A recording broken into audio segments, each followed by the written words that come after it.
கொள்கிறேன். அடுத்ததாக இந்த மரக்கிளி மன்ற கூட்ட நிகழ்ச்சிகளை கண்டுகளிக்க வந்திருக்கும் உங்கள் அனைவரையும் நம் மரக்கல்வி மன்றம் சார்பாக வருக வருக என வரவேற்று என் வரவேற்புரையை முடிக்கிறேன். நன்றி, வணக்கம். வரவேற்புரைக்குரிய கர்ஷிகா அவர்களுக்கு நன்றிகள். எண்ணங்களை எளிதாக புரிந்து கொள்ளும் ஒரு கலை நடனம். மேக்னெட்டிக் கண்ணோட சாக்லேட்டிக் ஆர்ட்டோட இந்த பாடலுக்கு நடனமாடி நம்மை இன்பக்கடலில் தள்ள வருகிறார்கள் எம் மரக்கல்வி மன்ற 4ஆம் வகுப்பு மாணவ கண்மணிகள்.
உலகம் என்பது இறைவனால் மனிதனுக்கு கொடுக்கப்பட்ட மாபெரும் கொடை.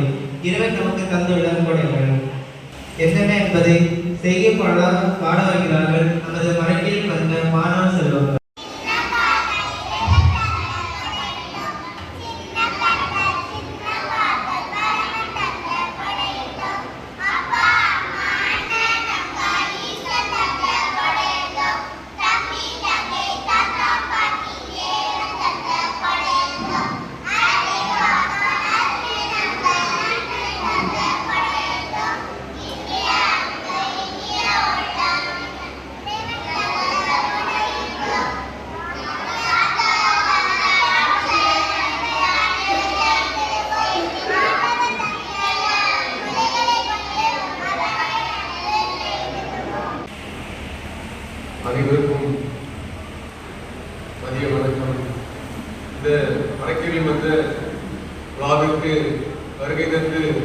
நமக்கு ஒரு ஆசிரியரை வழங்க வந்துள்ள நமது வாசிக்கக்கூடிய அவர்களே, இந்த வழக்கில் வந்த கூட்டத்திற்கு தலைமையை ஏற்றிருக்கின்ற தலைவர் அவர்களே மற்றும் வழக்கில் வந்த நிர்வாகிகளே, ஆசிரியர்களே, பெற்றோர்களே, மாணவர்களே, உங்கள் யாவருக்கும் என் மதிய வணக்கங்களை கூறி இந்த விழாவில் உங்களை வாழ்த்தி ஒரு சில வார்த்தைகள் கூறி அமைய விரும்புகிறேன். இன்று இந்த மரக்கேல் விழாவிலே முழுமையான ஒரு மன்ற விழாவாக நடத்தப்படாமல் 2 பிரிவுகளாக பிரித்து, அதாவது இங்கு இரட்டைப்படை வகுப்புகள் எண்கொண்ட வகுப்புகள் சார்ந்த மாணவர்கள் தங்கள் திறமைகளையும் கலை திறமைகளையும் இங்கே எடுத்து காட்டுகிறார்கள். இப்பொழுது நடைபெற்றுக் கொண்டிருக்கின்ற இந்த மரக்கேள்வியை சுமார் 10-20 ஆண்டுகளுக்கு முன்பு இருந்த நிலையோடு ஒப்பிட்டு பார்க்கையிலே இந்த ஆசிரியர்களுக்கும் மாணவர்களுக்கும் பெற்றோர்களுக்கும் அது ஒரு புதிய அனுபவமாக இருக்கும். காரணம், அன்று மாணவர்கள் வகுப்பிலே புறக்கல் வகுப்பில் வந்தால் வகுப்பிலும் சரி பள்ளிகளிலும் சரி உண்மையில் ஒரு கொஞ்சம் கட்டுப்பாடோடு ஆசிரியர்கள் சொல்வதையெல்லாம் கேட்டு நடப்பார்கள். இந்த ஒரு ஸ்டேஜ் தாண்டியார், குறிப்பாக 10ஆம் கிளாஸ் தாண்டியாச்சுன்னா மாணவர்கள் ஒரு கைப்பில் கொஞ்சம் அதை நான் ஆசிரியர்கள் தவறாக எடுத்துக்கொள்ளக்கூடாது. காரணம் இன்றைய கால சூழ்நிலை, காலநிலை மாற்றம், கால மாற்றம்.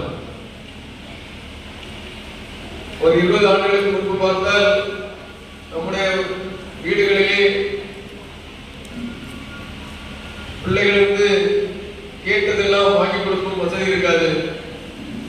இன்று அப்படி இல்லை. ஒரு 10ஆம் படிச்சா முடிச்ச உடனே எல்லாருக்கும் கையிலையும் 25,000-30,000 மொபைல் வச்சிருக்காங்க. அவருக்கு வடக்கேள்வி வாழ்றது கொஞ்சம் வருத்தமாக இருக்கும். எங்கேயாவது மறந்து வீட்லையோ கிழக்கிலே இருந்து மொபைல் ஓட்டிட்டு இருந்தா அப்படியே போகும், நேரம் போகும். இப்போ நேரம் போகிறது தெரியும், அவன் பார்த்து பயன்படுத்தி இருப்பான். பெற்றோர் அதை பெருசாக எடுத்துக்கொள்வதில்லை. முன்பு எல்லாம் வீடுகளிலே 4-5 பிள்ளைகள் இருப்பார்கள், கண்டிப்புடன் வளர்த்தார்கள். இந்த சூழ்நிலை வேறு. எல்லா வீடுகளிலும் 1 பிள்ளை 2 பிள்ளைகள். யாருமே பிள்ளைகளை கண்டிக்க முடியாது. அப்படி கண்டித்தால் நிலைமைகள் இந்த பத்திரிகைகளிலே வந்து கொண்டிருக்கிறது. 5 லட்சம் ரூபாய் பைக்கு, 3 லட்சம் ரூபாய் பைக்கு தரலன்னா அதை செய்கிறேன் இதை செய்கிறேன். பெற்றோர்களுக்கு வழி இல்லாமல் செய்து கொடுக்க வேண்டிய ஒரு நிர்பந்தம். இப்படிப்பட்ட சூழலில் தான் நாம் மரக்கேள்வி மாணவர்களை சந்திக்கிறோம். பெற்றோர்கள் மரக்கேள்விக்கு செல்ல சொன்னால் அவர்கள் அதற்கு செவிமடுப்பதில்லை. பெற்றோரும் அதை மிகவும் அதை கண்டிப்பாக சொல்ல முடியாத ஒரு சூழ்நிலை. வருகின்ற மாணவர்களும் ஆசிரியர்கள் ஏதாவது கண்டிப்பாக சொன்னால் பழைய காலத்தில் கேட்டுட்டு போவாங்க. இப்போ அப்படி இல்லை, அடுத்த நாள் கிளாஸ் வர மாட்டான். அப்படிப்பட்ட சூழல். அப்படி இருக்கிற சூழலிலே நாமும் அந்த காலத்துக்கு ஏற்ப ஆசிரியர்கள் மாணவர்களுடைய அந்த ஒரு உறவை சீராக கொண்டு செல்ல வேண்டும். பெற்றோரும் அதுதான். இப்போ மாணவர்கள் பார்த்தோம்னா 2 வயசு 3 வயசு பிள்ளைகிட்டே மொபைலை கொடுத்து விளையாட சொல்லிட்டு 15 வயசு 16 வயசு பையன் நீ மொபைல் எடுக்காதுன்னு கேட்க மாட்டான். அதனால கொஞ்ச நேரம் அவங்களுக்கு விளையாடுங்க, கொஞ்ச நேரம் விளையாடிட்டு படி. வகுப்புல ஏதாவது தேவை இருந்தால் வேலை பார்த்துக்க, ஏதாவது சந்தேகம் இருந்தால் ஏதாவது பார்க்கணும்னா பார்த்துக்க. மற்றபடி அந்த வகுப்பில் ஒரு 3/4 மணி நேரம் தான் வகுப்பு நடக்கும். அவ்வளவு நேரம் ஒழுங்காக வாங்கி பெற்றோரிடம் ஆசிரியர்கள் சொல்வதை கேட்டு சொல்லி விடுகிற செயல்களை என்ன இப்போ ஒரு குறிப்பாக கிளாஸ் இருக்கிறதாலும் தெரியும். ஆண்களும் சரி பெண்களும் சரி ஒரு பைபிள்ல அதிகாரத்தை படிச்சுட்டோம்னா வரவாரம் கேட்ட ஒரு பிள்ளைங்க பைபிளே திறந்திருக்காது. நான் மரக்கல்வியில மட்டும் பார்த்தா பள்ளிகளும் கல்லூரிகளும் அப்படிதான். காலேஜ்லாம் முன்னாடி ஏதாவது பொம்பளை ஏதாவது கொஞ்சம் படிக்கும், சொல்லிவிட்டு ஏதாவது படிக்கும். இப்போ அதுவே சொல்லும் பொம்பளை சொல்லும் சார் சும்மா இருக்கலாம், நான் இந்த படிக்கலாம் வாரம், சும்மா நேரம் தெரியுமா சொல்லணும் வாரம். அந்த ஏன்னா மக்களுக்கு கஷ்டம் தெரியல. பழைய காலங்களில் கஷ்டம் தெரிஞ்சது, கஷ்டப்பட்டு படித்தாங்க. இன்னைக்கு ஒரு வயசுக்கு பிறகுதான் அவங்களுக்கு ஒரு மெச்சூரிட்டி வருது. கஷ்டம், இதுதான் வாழ்க்கை நடக்குது, ஏதாவது வேலை பார்க்கணும் உணர்வு வருது. அதுவரை அவர்களுக்கு ஒரு ஒரு கஷ்டமில்லாத வாழ்க்கை இப்போ அமைந்துவிட்டது. அதனால மாணவர்களும் சிறு வயதிலே நாம் கொஞ்சம் நம்முடைய வாழ்க்கை குடும்ப சூழ்நிலைகளை உணர்ந்து வெறும் படிப்பு மட்டும் போதாது, மறைக்கல்வி அறிவும் இருந்தால்தான் நாம் ஒரு நல்லொழுக்கமுள்ள மாணவர்களாக, ஒரு நல்லொழுக்கமுள்ள மனிதனாக இந்த சமுதாயத்தில் வாழ முடியும் என்பதை உணர்ந்து ஆசிரியர்கள் சொல்வதை கேட்டு அதுபடி கொஞ்சம் நடந்து நல்ல மாணவர்களாக, நல்ல சமுதாயத்தில் சிறந்த மனிதர்களாக வளர வாழ்த்தி விடைபெறுகிறேன். நன்றி, வணக்கம். அடுத்த ஒரு வாழ்த்துரை வழங்கிய பங்கு பேரவை துணைத் தலைவர் திரு பிளேமண்ட் அவர்களுக்கு நன்றிகள். நடனங்கள் பல வகை, அதில் ஒன்று கோலாட்டம். நாட்டுப்புற கலையான கோலாட்டத்தினை நம் கண்களுக்கு விருந்தளிக்க வருகிறார்கள் 6ஆம் வகுப்பு மாணவ மாணவிகள்.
சென்ற 6ஆம் வகுப்பு மாணவ மாணவிகளுக்கு நன்றிகளும் பாராட்டுகளும்.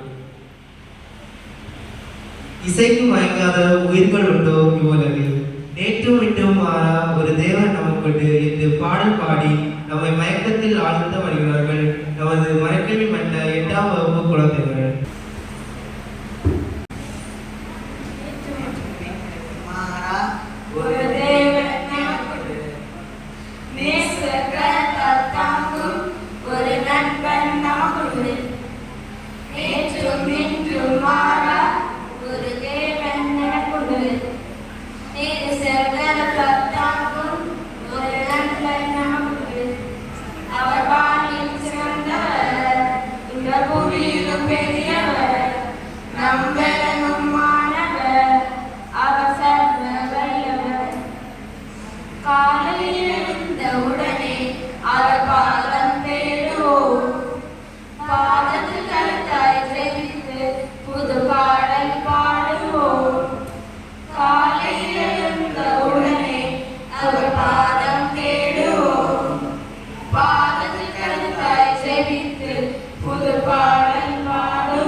மதிப்பிற்குரிய கூட்டத் தலைவர் அவர்களே,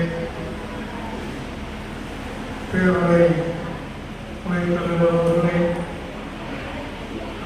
மறைக்கல்வி ஆசிரியர் பெருமக்களே, அருமை பெற்றோரே,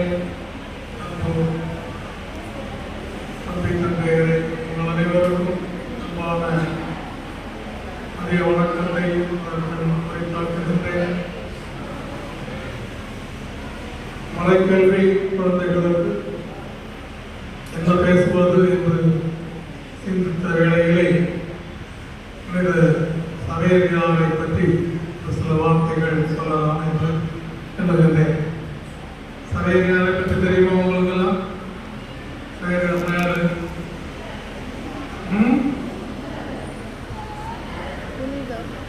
யாரு? ஒரு புனிதர். யாரு? அமைப்பதற்கு நாடுகளின் பாதுகாவலர். ஐயா ஐயாதவர்கள் கொண்டவர். சரி, அவன் அவன்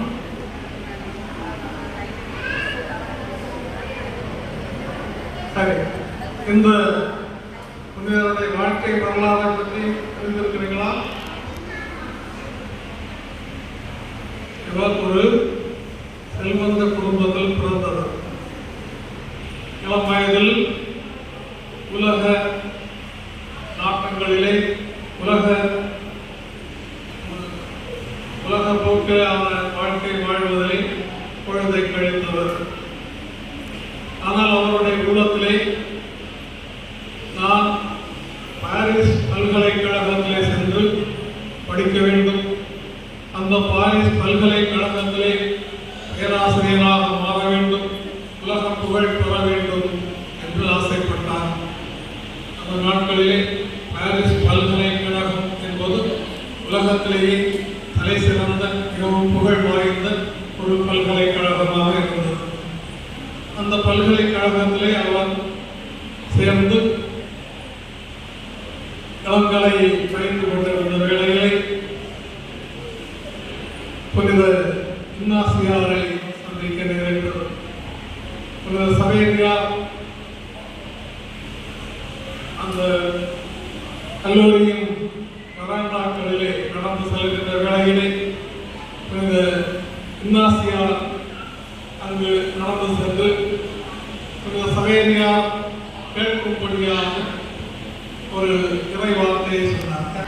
மனிதன் உலகமெல்லாம் வந்தாலும் ஆன்மாவை இழந்து விடுவானால் அதனால் அவன் பயனல்ல.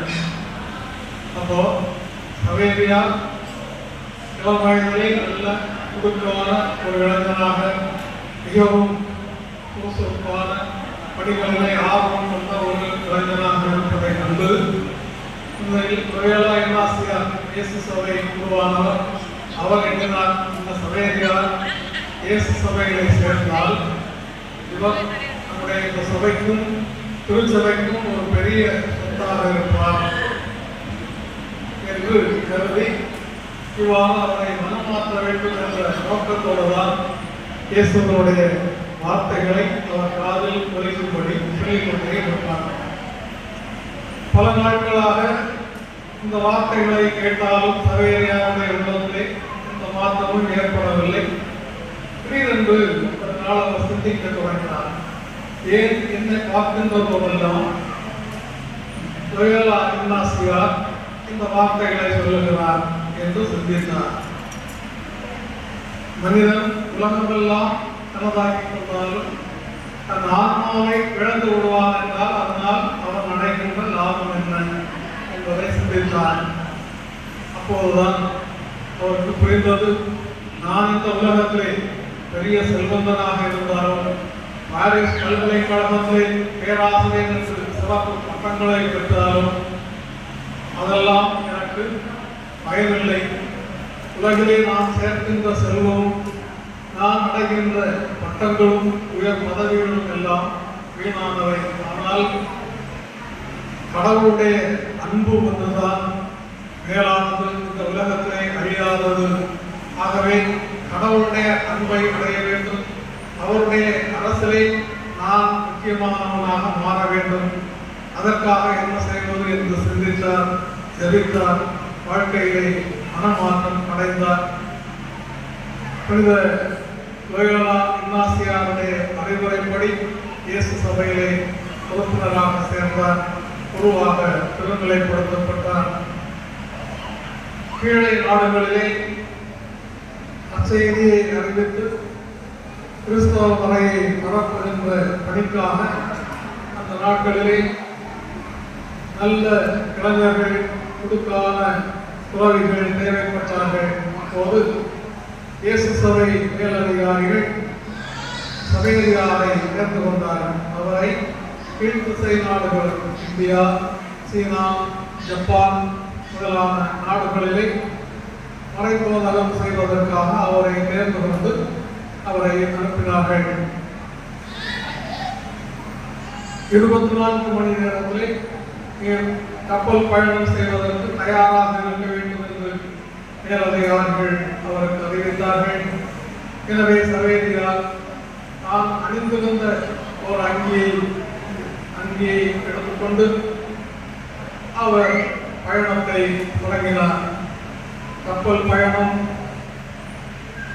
நெடுநாட்கள் நீடித்தது. மிகவும் கஷ்டங்களை அனுபவித்தார். பல நாடுகளுக்கு சென்றார். இறுதியாக இந்தியாவை வந்தடைந்தார். இந்தியாவிலே கோவா என்ற பகுதியிலே வந்து அங்கே ஒரு சிறிய ஆலயத்தை கட்டி அதிலே அவர் ஜபித்து திருப்பலி நிறைவேற்றினார். அந்த பகுதியில் உள்ள மக்களுக்கு மறை அறிவை போதித்தார். அதன் பிறகு அவர்களுக்கெல்லாம் திருமணம் கொடுத்து அங்கே ஒரு திருச்சபையை தொடங்கிவிட்டு அங்கிருந்து அவர் மீண்டும் பயணமாகி தூத்துக்குடிக்கு வந்து சேர்ந்தார். தூத்துக்குடியிலே வந்து அவர் அந்த நாட்களிலே தூத்துக்குடி முதல் தூத்துக்குடி வரையிலான அந்த பகுதியிலே கடற்கரை பகுதிகளிலே அவர் மறைபோதகம் செய்வதற்காக புறப்பட்டார். ஒவ்வொரு ஊராக சிறிய சிறிய கிராமங்களுக்கு சென்றார். கையிலே ஒரு சிலுவை, ஒரு ஜெபமாலை, இதை மட்டும்தான் எடுத்துக்கொண்டு அவர் சென்றார். ஒரு மணியையும் வைத்திருந்தார். சில ஊர்களிலே செல்லுகின்ற போது அங்கே சிறுவர்களை தன்னிடம் அழைப்பதற்காக கையில் இருந்த அந்த சிறிய மணியை அடித்துக் கொண்டே செல்வார். பிள்ளைகள் கூடிய உடனே அவர்களை அமர செய்து அவர்களுக்கு இயேசுவை பற்றியும் திருச்சபையை பற்றியும் திருச்சபையினுடைய ஒழுங்குமுறைகள் கட்டளைகளை பற்றியும் எல்லாம் சொல்லிக் கொடுக்க தொடங்கினார். இவ்வாறு தூத்துக்குடி முதல் கடற்கரை கிராமங்கள் அவர் பயணம் செய்து தூத்துக்குடி வரை, தூத்துக்குடி முதல் தூத்துக்குடி வரை முத்துக்குடி துறை என்று சொல்வார்கள்.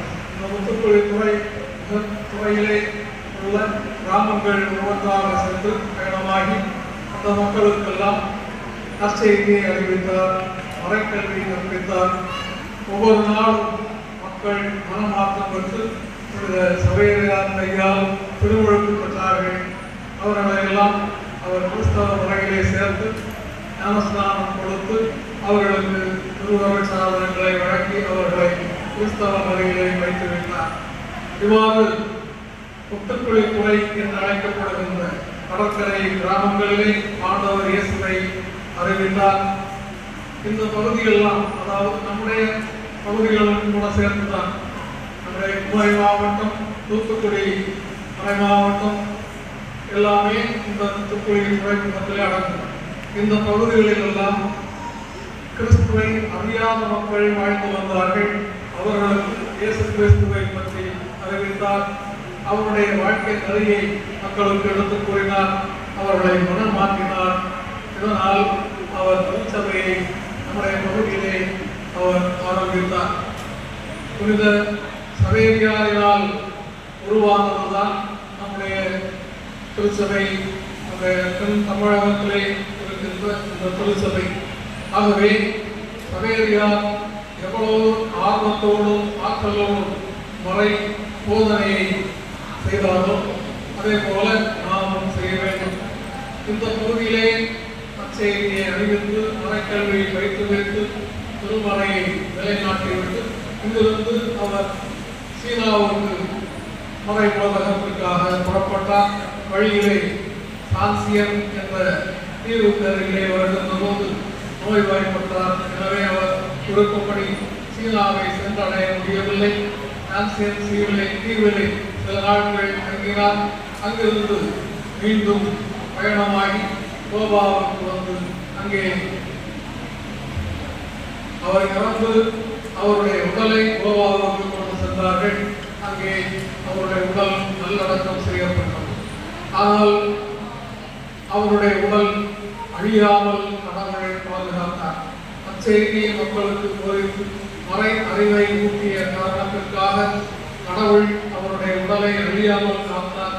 அவருடைய அந்த அழியாத உடல் இன்றும் கோவாவிலே ஓம் இயேசு என்று அழைக்கப்படுகின்ற சிறிய ஆலயத்திலே அவருடைய உடல் இன்னும் பாதுகாப்பாக வைக்கப்பட்டிருக்கின்றது. நம்முடைய ஊர்களிலிருந்து பல திருப்பயணமாக கோவா நகருக்கு சென்று சவேரியாருடைய உடலை பார்த்து வருகின்றார்கள். அன்பார்ந்தவர்களை, சவேரியார் உலக போக்கிலான வாழ்க்கையை வாழ்ந்து கொண்டிருந்தவர். இயேசுவனுடைய வார்த்தைகளால் மனமாற்றம் அடைந்தவர். இயேசுவை பற்றி மக்களுக்கு அறிவிக்க வேண்டும் என்று அவர் மனமாற்ற பிறகு ஆர்வம் மிகுதியினாலே பல பயணங்களை செய்து கடினமாக உழைத்தார். மறை போதகம் செய்தார். பல கஷ்டங்கள் துன்பங்களை அனுபவித்தார். அதனால் உருவானதுதான் இந்த பகுதியிலே இருக்கின்ற திருச்சபை. நம்முடைய முன்னோர்கள் எல்லாம் இந்த சவேரியாரை இந்த பகுதி அடையவில்லை என்றால், சவேரியாரால் மறை பரப்பும் பணி மாற்றப்படவில்லை என்றால் அவர்கள் எல்லாம் இன்னும் இந்துக்களாகவே இருந்திருப்பார்கள். கிறிஸ்துவை அறியாத பிற இனத்தாராகவே இருந்திருப்பார்கள். ஆனால் சவேரியாருடைய வருகையினாலே கிறிஸ்துவனுடைய அருள்மொழி நம்முடைய பகுதியிலே பரப்பப்பட்டது. அதே போல இன்று நாமும் மறை பரப்பு பணிகளை ஆர்வமுள்ளவர்களாக இருக்க வேண்டும். சவேரியாரை போல அர்ப்பண உணர்வோடு துன்பங்கள் மத்தியிலே ஆண்டவர் இயேசுவை பற்றி மக்களுக்கு அறிவிக்கின்ற பணிகளை நாம் சிறந்து விளங்க வேண்டும். மறைக்கல்வி ஆசிரியர்களுடைய பணி உன்னதமானது. சவேரியாரை போல இளம் பிள்ளைகளுடைய உள்ளத்திலே கிறிஸ்துவை ஊட்ட செய்கின்ற ஒரு சிறப்பான பணி அவர்களுடைய பணி. இன்றைய மறைக்கல்வி மனித மைய மறைக்கல்வியாக இருக்கின்றது. சவேரியார் என்று சிறு சிறு ஜபங்களை மற்றும் மக்களுக்கு சொல்லிக் கொடுத்தார். ஆனால் இன்று மறைக்கல்வியானது மனித மைய மறைக்கல்வியாக இருக்கின்றது. குழந்தைகளுடைய உள்ளங்களிலே ஆண்டவர் இயேசுவினுடைய வார்த்தைகளை எடுத்து சொல்லி அவர் அதன் வழியாக பிள்ளைகளுடைய உள்ளங்களை மனித நேயத்தை உருவாக்க வேண்டும். பிள்ளைகள் வளர்கின்ற போது அன்பு செய்பவர்களாக, பிறரை மதிக்கின்றவர்களாக, நீதியை காப்பவர்களாக, அநீதியை எதிர்த்து குரல் கொடுப்பவர்களாக, உண்மைக்கும் நேர்மைக்கும் சார்ந்து வருகின்றவர்களாக வாழ இந்த மறைக்கல்வி பயிற்றுவிக்கின்றது. ஆகவே இந்த மனித மைய மறைக்கல்வியை பயிற்றுவிக்கின்ற ஆசிரியர்கள் பொறுப்பு முக்கியமானது. கடவுளுடைய ஒரு பணி, உன்னதமான பணி என்பதை மறைக்கல்வி ஆசிரியர்கள் உணர்ந்து பிள்ளைகளுடைய நெஞ்சு உள்ளங்களிலே ஆண்டவருடைய வார்த்தைகளை எடுத்துரைக்க வேண்டும். அவருடைய உள்ளங்களிலே கிறிஸ்துவின் உயர்ந்த மதிப்பீடுகளை, அன்பு, உண்மை, நீதி, சகோதரத்துவம் போன்ற மதிப்பீடுகளை அவர்களுக்கு எடுத்துச் சொல்வதோடு அதை தன்னுடைய வாழ்க்கை உதாரணத்தினாலே வாழ்ந்து காட்டி பிள்ளைகளுக்கு முன்மாதிரியாக வாழ வேண்டிய அவருடைய கடமை என்பதை உணர வேண்டும். பிள்ளைகளும் மறைக்கல்வியை ஆர்வமாய் கற்று இயேசுவை பற்றி முழுமையாக தெரிந்து கொண்டு அவருடைய வார்த்தைகளை நாம் நன்கு விவிலியத்திலே வாசித்து இயேசுவின் உயர்ந்த மதிப்பீடுகளை நாம் உணர்ந்து வாழ்விலே அந்த மதிப்பீடுகளின் வழியிலே வாழ கற்றுக்கொள்ள வேண்டும். அதற்கு இந்த மறைக்கல்வி வகுப்புகளை பயன்படுத்த வேண்டும். ஆண்டவருடைய ஆசீர்வாதங்களை பெற்று நாம் எல்லாம் சிறந்த கிறிஸ்தவர்களாக, முன்மாதிரியான கிறிஸ்தவர்களாக, நன்னறியிலே மற்றவர்களை வைத்து வைக்கின்ற நல்ல கிறிஸ்தவர்களாக வாழ இறைவனுடைய அருளை நாம் பெற்றுக்கொள்ள நாம் ஜெபிப்போம்.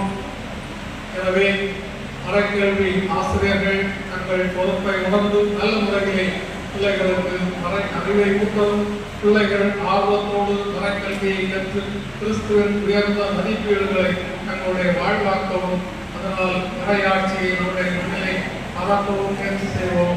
இறைவனுடைய அரசு வாழ்க, அவருடைய ஆட்சி வருக என்று வாழ்த்தி அமர்கின்றேன். நாடு அல்லது ஒரு புகழ்வாழ் மக்களின் வாழ்க்கை முறையை நடனம் வழியாக வெளிப்படுத்தும் ஒரு கலை, கிராமிய கலை. நமது சிந்தனையை தூண்டும் விதமாக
மரக்கில் மன்ற விழாவில் தலைவராக வீட்டிருக்கும் பெற்றோர் அவர்கள் திருமதி மர்லின் சாமி அவர்களை தலைவர் உரை ஆற்ற வரும்படி அன்புடன் அழைக்கிறோம்.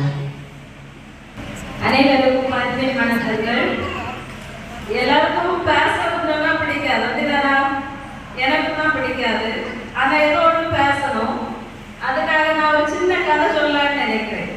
சரியா? கதைனா எல்லாருக்கும் பிடிக்கும்னு நினைக்கிறேன். ஒரு 4 ஃப்ரெண்ட்ஸ் இருந்தாங்க. அவங்க வந்து காலேஜ்ல படிச்சுட்டு இருந்தாங்க. அப்போ என்னன்னா அவங்களுக்கு ஃபைனல் இயர் எக்ஸாம் நடந்துட்டு இருக்கு. லாஸ்ட் ஒரு எக்ஸாம். எல்லாருமே நல்லா படிக்கக்கூடிய ஃப்ரெண்ட்ஸ் தான், நல்லா படிக்கக்கூடியவங்க தான். பையன் 4 பேருமே ஃபைனல் இயர் லாஸ்ட் எக்ஸாம். அதுக்கு முன்னாடி ஒரு 3 நாள் லீவு கிடைச்சது. இந்த 3 நாள் லீவுக்கு அப்புறம் தான் அவங்களுக்கு வந்து என்னன்னா எக்ஸாம். அப்ப இவங்க 4 பேர் தான் சேர்ந்து பிளான் பண்றாங்க, என்ன பண்ணலாம், 3 நாள் லீவ் இருக்குது, நம்ம எல்லாமே ஆல்ரெடி படிச்சுட்டோம், அப்ப என்ன பண்றதுன்னு நல்லா என்ஜாய் பண்ணலாம் அப்படின்னு பிளான் பண்றாங்க. நல்லா என்ஜாய் பண்ணலாம்னு சொல்லிட்டு கார் எடுத்துட்டு அவங்க போற போக்குல அப்படியே போறாங்க. நல்லா என்ஜாய் பண்றாங்க. 3 நாளுமே நல்லா என்ஜாய் பண்றாங்க. அப்ப எக்ஸாம் முந்தின நாள் ஒருத்தர் சொல்றான், நமக்கு நாளைக்கு எக்ஸாம் இருக்கு, இன்னைக்கே கிளம்பிடுவோம், கிளம்பி போய் நம்ம எக்ஸாமுக்கு ரெடி ஆகும். அப்ப மற்றவங்க சொல்றாங்க, வேண்டாம், நம்ம தான் எல்லாமே படிச்சுட்டோமே, அப்ப எதுக்கு போகணும், நாளைக்கு காலையில நம்ம சீக்கிரமா கிளம்பி போகலாம், கிளம்பி போய் எக்ஸாம் அட்டெண்ட் பண்ணலாம் அப்படின்னு. சரி சொல்லிட்டு அன்னை ஈவினிங் நல்லா பாய்ச்சி எல்லாம் வச்சு கொண்டாடி எல்லாம் நல்லா தூங்கிடுறாங்க. நைட்டு காலையில 10 மணி எக்ஸாம். அவங்க இருக்க இடத்துல இருந்து ஒரு 2 hours ஆகும் டிராவல் பண்ணி போறது. ஆனா காலையில 9 மணிக்கு தான் எல்லாருக்குமே முடிவு வருது. அவங்க உடனே அடிச்சு பிடிச்சு போனாலும் 10 மணிக்கு போய் சேர முடியாது. அப்ப என்ன பண்றாங்க, சரி நீ கிளம்பி போவோம்னு சொல்லிட்டு போறாங்க. ஒரு 11 மணி வாக்கில தான் காலேஜ்ல போய் சேர்றாங்க. போய் பார்த்தா அந்த காலேஜ் கரஸ்பாண்டன்ட் வந்து இவங்க வந்து எக்ஸாம் எழுத விட முடியாது அப்படின்னு சொல்றாங்க. உடனே இவங்க வந்து சொல்றாங்க, இல்லை நாங்க வர வழியில எங்க காரோட டயர் பஞ்சர் ஆயிடுச்சு, அதனால எங்களுக்கு டிலே ஆச்சு, எங்க எப்படியாவது எக்ஸாம் எழுத அலோவ் பண்ணுங்க. சரின்னு சொல்லிட்டு அந்த முதல்வர் என்ன பண்றாருன்னா, சரி நான் உங்களுக்கு பர்மிஷன் தரேன், இப்போ 4 பேருமே தனித்தனியா ரூம்ல உட்கார்ந்து தான் எழுதணும். உங்ககிட்ட நான் ஒரே ஒரு கொஸ்டின் தான் கேட்பேன், நீங்க கரெக்டா ஆன்சர் பண்ணிட்டீங்கன்னா ஓகே, எல்லாருமே வந்து பாஸ் ஆயிடுவீங்க அப்படின்னு சொன்னாங்க. அப்ப இவங்களுக்கு ஒரே சந்தோஷம், ஏன்னா எல்லாமே நல்லா படிச்சு முடிச்சுட்டாங்க, நல்லா எழுதிடலாம் அப்படின்னு நினைச்சிட்டு 4 பேருமே தனித்தனியா ரூம்ல போய் உட்கார்ந்தாச்சு. படிச்சதெல்லாம் கொஞ்சம் யோசிச்சு பார்த்தாங்க, இம்பார்ட்டன்ட் கொஸ்டின் எல்லாம் யோசிச்சு பார்த்து ஓகே எழுதிடலாம் அப்படின்னு ரெடி ஆயிருக்காங்க. சரி அப்படி இருக்கிறப்போ இவங்களுக்கு கொஸ்டின் பேப்பர் கொண்டு கொடுத்தாங்க. ஒரே ஒரு கொஸ்டின் தான். அது என்ன கொஸ்டின் கேட்டதுன்னா, உங்க காரோட எந்த டயர் பஞ்சர் ஆச்சு அப்படின்னு கொஸ்டின் கேட்டது. அதுக்கு அவங்க பிளான் பண்ணல, என்ன எழுதணும் அப்படின்னு பிளான் பண்ணல. ஸோ எல்லாருமே வந்து வேற வேற ஆன்சர் எழுதுறதுனால ஃபெயில் ஆயிடுவாங்க. இந்த கதைனால நீங்க என்ன தெரிஞ்சுக்கிறீங்க? இந்த கதையில இருந்து நீங்க என்ன கத்துக்கிறீங்க?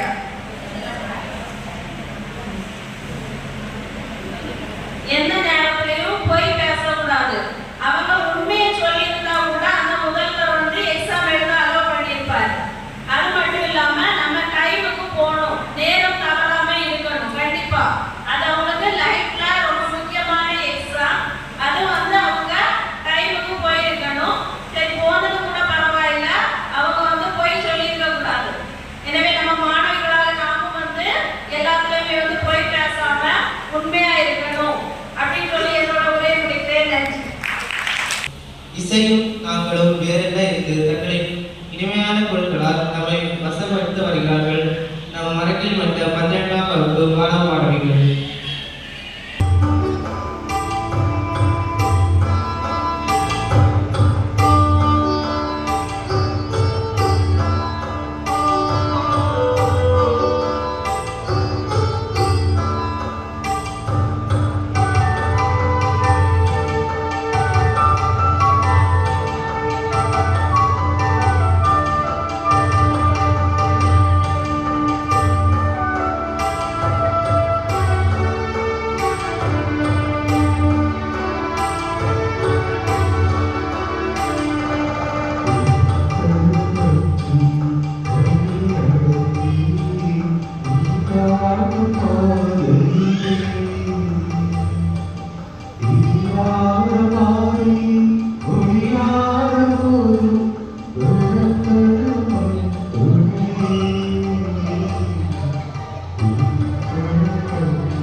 மறைக்கலும் அந்த விழாவின் நிறைவாக விழா சிறப்பு கலைய காரணமாக இருந்த ஒவ்வொருவரும் நன்றி கூற வருகிறார் மறைக்கலும் மாணவர் குட்பில்.